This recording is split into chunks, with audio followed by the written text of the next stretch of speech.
सर्वांना praise the Lord. माझ्या प्रियांनो, आज परमेश्वराच्या वचनातून काही महत्वाचा संदेश मी तुमच्यामध्ये घेऊन आलेला आहे.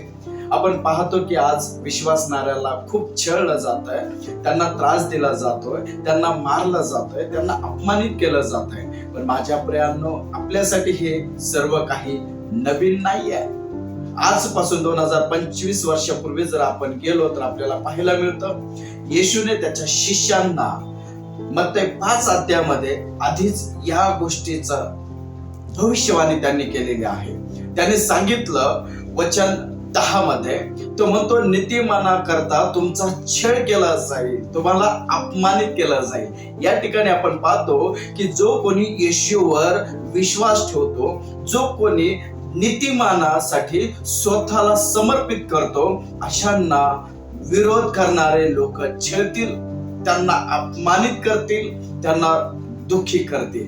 आणि माझ्या प्रियाने याचा अनुभव आज आपण सर्वजण घेत आहोत. मला तुम्हाला सांगायचं आहे, येशू त्याच्या शिष्यांना या वचनातून शिकवत आहे. तो म्हणतो की तुम्हाला नीतिमानासाठी छळलं जाईल, तो म्हणतो तुम्हाला अपमानित केलं जाईल, तो म्हणतो तुम्हाला मारलं जाईल. परंतु लक्षात असू द्या, तुमच्या अगोदरही जे संदेश होऊन गेले त्यांनाही अशाच प्रकारे छळलं आहे. परंतु प्रभू त्या शिष्यांना सांगत असताना 3 महत्वाच्या गोष्टी सांगतो. नंबर 1, तो त्यांना वचनातून प्रोत्साहन देत आहे.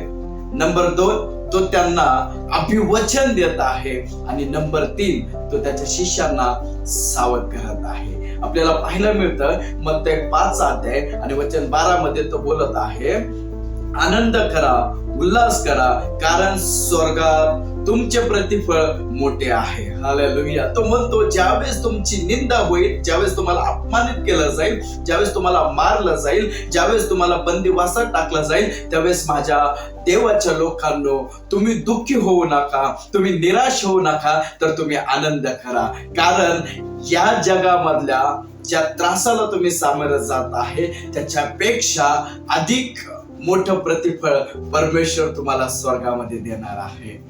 Praise the Lord.